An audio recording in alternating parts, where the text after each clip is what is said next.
Kunwari, ginamitan ng puwersa para maisusi yung motor, ganito po mangyayari. So, tutunog po yung busina. Okay, magandang araw po sa ating lahat. Ang video po natin ngayon ay tungkol po sa pagkakabit po ng alarm. So, ang alarm po na ito ay medyo tipid alarm. So, makakatipid po tayo sa ganitong klase ng pagkakabit ng alarm. So, ang gagamitin lang po natin, ito pong stock horn na nakakabit sa ating motor, tsaka ito pong on-off switch. So, ituturo ko po sa inyo kung paano ito i-wiring, at alam ko rin naman po na marami na rin pong video tungkol dito sa pagkakabit ng ganitong alarm. Medyo lumang style na to. Pero syempre, epektibo pa rin at makakatulong po sa ating mga kapatid na riders, lalo na kung hindi nyo pa ito alam o hindi nyo pa napapanood yung ganitong klaseng video, baka sakaling makatulong po sa inyo. So, okay po, sisimulan na po natin ang wiring. So, tetestingin po muna natin yung ating busina. Syempre, kailangan may battery po yung ating motor at gumagana po yung ating busina.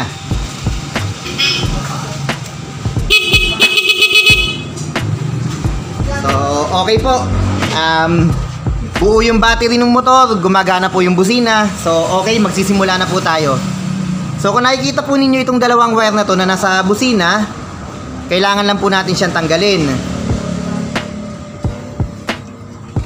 Unang-una sa lahat, hanapin po natin kung yung ating motor po ba is positive trigger or negative trigger. Ang ibig sabihin po nun, yung switch po, yung power po ng switch is kung yung supply niya ay negative or positive. So, para malaman po natin, gagamit po tayo ng test light po. Okay po, ito po yung test light. So, iipit natin siya dito sa negative or body ground po. Tapos, titignan po natin yung wire. So, okay. Kung napansin po ninyo, pagkasulot ko dito, umilaw po yung test light dito sa wire na to.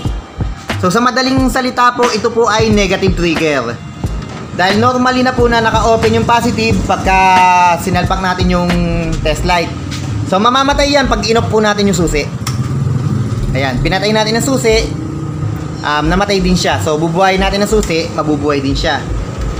So, ito po ay negative trigger. Ang supply po na nanggagaling sa switch is negative po. So, okay. So, ito na po siya. So, bali ang gagawin lang po natin dyan po natin ilalagay itong switch. Dito lang po sa wire na to. So, ganun lang siya kasimple. So, syempre, ito po, testing lang po ito. Pagka ito po ay nai-wiring na po natin sa ating mga motor, itatago po natin tong switch na to. Doon po tayo gagamit ng extra wire. Pwede natin siyang ilagay sa ilalim ng bangko para hindi talaga makikita. So, bali ito po ay testing lang po. Ano po? Okay, luluwagan lang natin to. Okay, iipit lang natin ito dyan. So, ayan po. So, bali ito po ay negative trigger po. So, mamaya ituturo ko din po sa inyo paano naman po kung positive trigger po yung inyong yung inyong motor. So, okay, nakaipit na siya sa body ground. Ito po, ilalagay lang po natin ito dito. Isasama lang natin to dito, pagsasamahin lang po natin sila.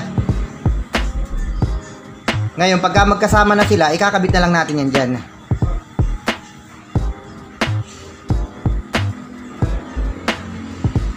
So, naka-off po yung switch. I-off ko po muna yung susian. So, ayan po, naka-off po yung switch. So, paano po ito gumagana? Pag ito po in-on natin, halimbawa, nag-park tayo ng motor, tapos, naka-on siya. So, yung mga kadalasan po na ginagawa po nung mga magnanakaw po ng motor para nakawin yung motor, is pinepwersa pong sirain yung susian. So, ganun po mangyayari. Pag ito po naka-on, tapos po, isususi natin yung motor, o kung wari, ginamitan ng puwersa para maisusi yung motor, ganito po mangyayari. So, tutunog po yung busina. So, ganun po. Bali, ang gagawin lang talaga natin, pag na-wiring na natin to, itatago lang natin yung switch dun sa hindi siya makikita, kagaya po sa ilalim ng bangko. So, yung pagtunog ng busina po na yun, makakatawag na po yun ng atensyon para masira yung diskarte kung sino man yung nagtatangkang gumawa ng masama. Makakakuha ng atensyon po yung ating motor. Syempre, kung sino man yun, hindi na niya itutuloy yung binabalak niya. Pwera na lang talaga kung walang katao-tao doon sa lugar, walang nakakakita, eh wala talaga tayong magagawa pag ganun po ang pangyayari. Pero kung sa mataong lugar, pagkatapos po, sa pilitan siyang isinusi, tutunog po yan. Ganito. So, okay po. Pagka ayaw nyong tumunog yung busina, i-off nyo lang po ito. So, okay po.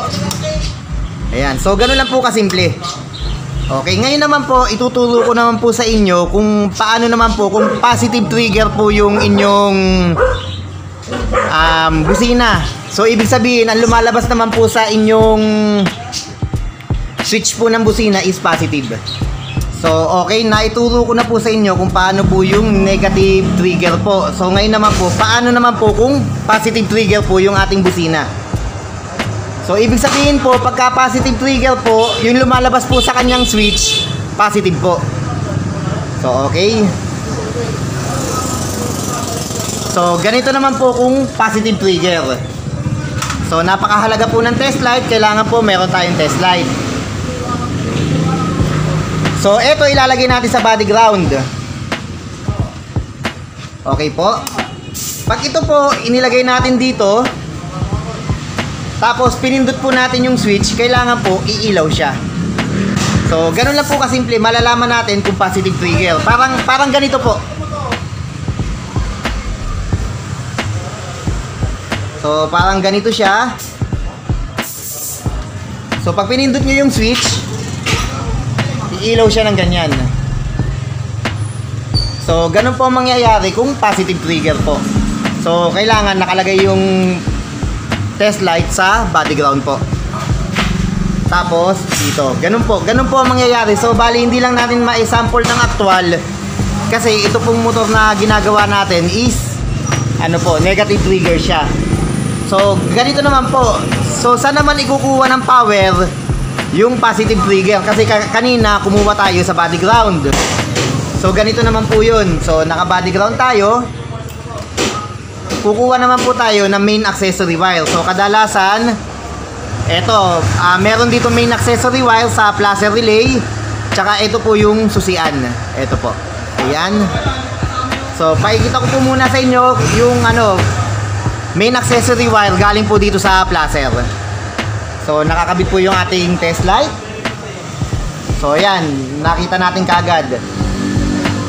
So, umilaw siya. Pag in-off mo yung susian, ayan po. So, dalawang linya po ito kasi pag sinulot po natin siya sa kabilang linya, dahil nga po ito ay placer relay ng signal light, magpapatay sindi po. So, ayan. Sindi po yan ang kailangan natin. Ang kailangan po natin, yung kabila, naka-steady. So, okay po. Pagkatapos, dito naman po sa side po ng susian, pakikita ko rin po.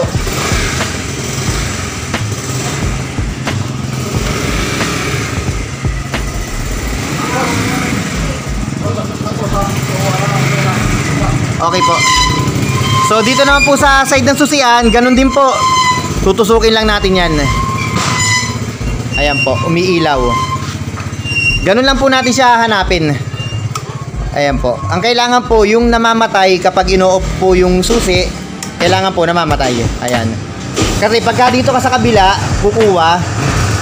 Okay. Ayan. Pag sa kabila, kahit i-off mo yung susian, buhay pa rin yan. So, okay. Ang kailangan natin, yung namamatay po, Okay, so, paano siya i-wiring? So, ganito lang po. Choice na po natin kung dito tayo kukuha sa susian o dito sa placer relay. Pero para madali po yung ating paliwanag, dito na lang po tayo kukuha ng wire po, So, kung naaalala nyo kanina, okay. So, kung naaalala nyo po kanina, dito tayo naglagay ng wire, itong switch po, para sa body ground po. Ngayon, dito naman po tayo kukuha. So, ito po yung ginamitan natin ng test light kanina. Ngayon, lalagay lang po natin itong placer para maipit.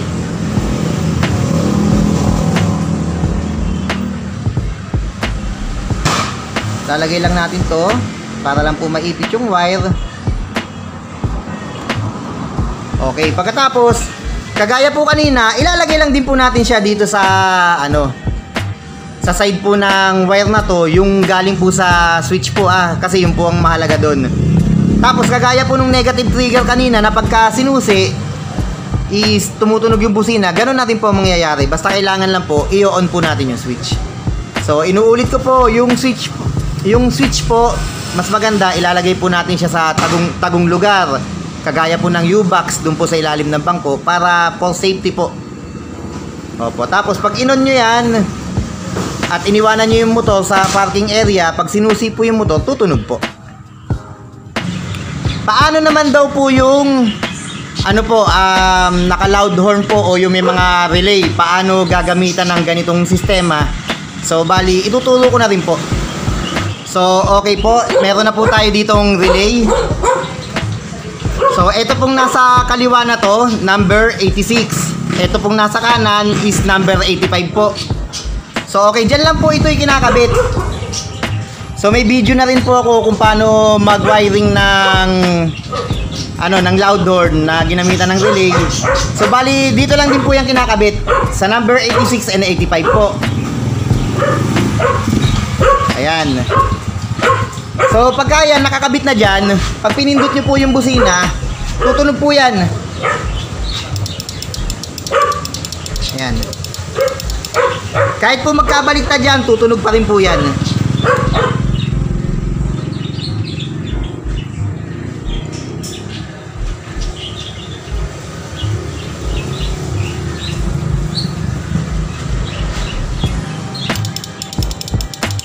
So okay po.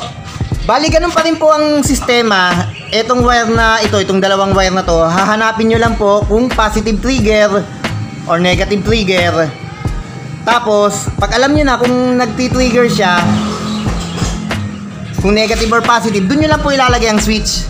So okay, maraming salamat po. Sana po kahit papaano meron po kayong natutunan sa ating video. Okay, salamat po. Stay safe po and God bless po sa ating lahat. Salamat po.